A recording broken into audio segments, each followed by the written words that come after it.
Welcome back to MMA Surge. I'm your host, Andrew the Squid Montanez. Today I'm going to show you guys how to properly use these pads with an opponent to do some boxing.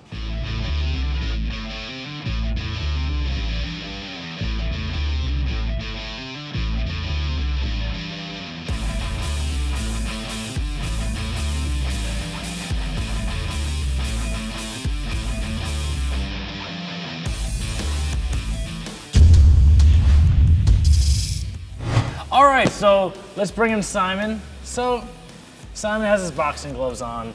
So, these are a great training tool. They work on your accuracy, your speed, your timing, your power. Lets you work on actual distance with an opponent and move around with someone. So I'll first show you how to use these just for basic punches before we get into any combinations.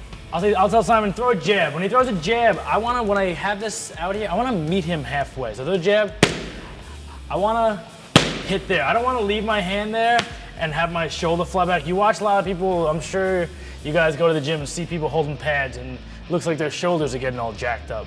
So what you want to do is you want to call a jab out and meet the guy there. Jab, you want to meet the guy there and you want to get a nice sound. Because ideally this guy's hitting someone, he wants to feel like he's hitting someone and so his body gets used to it. So you work on your jab, if you guys are just getting used to this jab, jab. Get that down, move on to your cross. Same thing. Cross. Cross. I can go uppercut. It's all the same. If you watch, basically, if he throws an uppercut, I'm just doing the opposite. I'm meeting him halfway. If he throws a hook, I'm just going to meet him halfway. Pretty simple. Basically, you just want to work with your opponent, get him used to hitting the pad, work on distance and timing. So you can start calling out combinations. I could say, jab, cross, hook. So you see, I still meet him everywhere. And if you hear a lot of guys in the gym, they call out 1, 2, 3. So in boxing, there's a numbering system. Your jab is your 1, your cross is your 2, your hook is your 3, and it works its way down to the uppercuts and other shots. So if I call out 1, 2, 3, 1, so he goes jab, cross, hook, jab. Let's say I call out 2, 3, 2, 3. Just like that. Really simple, you can start mixing up the numbers. 1, 1, 2, 1. Again, 1, 1, 2, 1. So pretty simple, you can call out different combinations. That's a double jab, cross jab combination. A really good combination you could do. It's pretty safe because my hands are going pretty straight and I'm not opening up wide to get hit with any shots. Other combinations you could do, other things I like to call the opponent is I'll do stuff with uppercuts. I'll go uppercut, hook, cross. If your guy has his hands down, slap him in the head. You want to make sure that this guy's getting, if he's going to fight someone, work on some pad work with him. Have him keep his hands up. Cross. Cross. You could do stuff like that. Get him used to blocking, and as soon as an opportunity comes, hit the pad, hit the opponent. Another really cool drill I like to do, something called target practice. So target practice is where I stop talking and he just hits what he sees. So if I put a jab up, he hits it.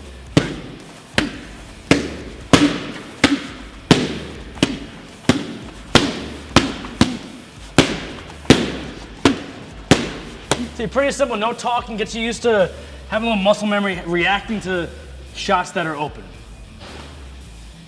So the reason why we use these focus mitts rather than hitting the heavy bag, nothing over the heavy bag, but using these focus mitts helps you work on distance and timing. Also, get you moving with a partner, gets you used to blocking. When you guys work a heavy bag, the bag doesn't hit back and it stays stationary in one position. This, at least we're moving, he could judge my height and my distance, and he can work on his timing and how far he should be away from me to land a perfect shot. If I'm too close to him, the shot's not gonna land too great. If I'm too far away, he's not gonna hit me. So he has to find a sweet spot.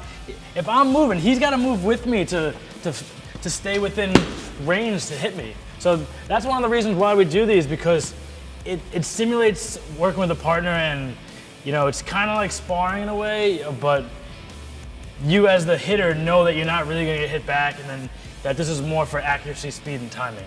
The second reason we work with these pads is to work on our movement and our elusiveness. You want to work on your slipping and rolling with these. So, like I like to work on some combinations. I'll tell him to slip, slip, roll. So what I'm doing at him is I'm throwing a jab, cross, hook combination at him. So he's gonna slip one way, slip the other way, and he comes under. So it's a really good time to work on his movement. But also, I like to tell a lot of guys, we do slip, slip, roll, come up and throw a cross. So it's a great time, because if I was fighting someone, throw a hook at me, that's a good time for me to hit him with a cross. I go under this hook, I hit him when his hand is past his face, and he gets hit in the blind side of his head. So jab, cross, hook, jab. And you can mix it up. I can kind of just tell the guy, I'll do wide shots just to make him work on this. I'll purposely go, so the guy comes under. I'll do the other side, boom. I call out slips. He just slips and goes back to his combination. Slips, jab, cross, hook, slip, slip, slip, slip, roll, cross. So you could do a lot with these pads. You know, there's all different creative ways you can work with these. You know, these ones are a little bigger, so you can do kicks and knees and elbows, but you know, they're great to just work on your punches and work on your speed and timing.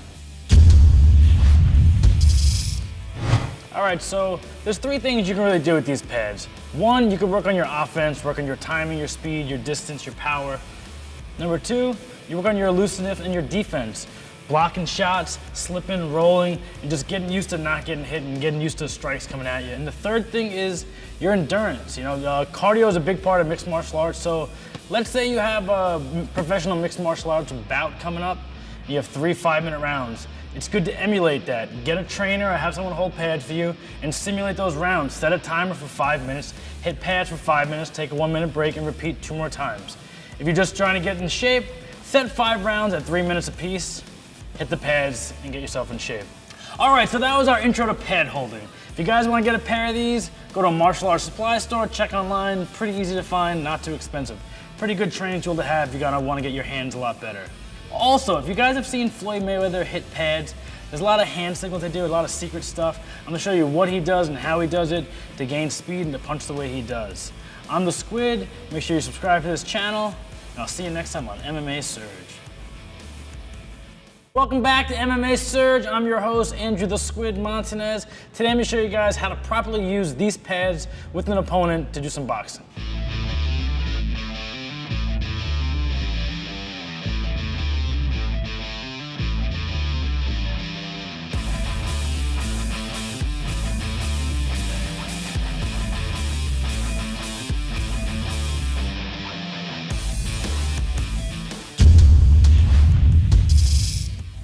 All right, so let's bring in Simon. So Simon has his boxing gloves on. So, you know, these are a great training tool. They work on your accuracy, your speed, your timing, your power. Lets you work on actual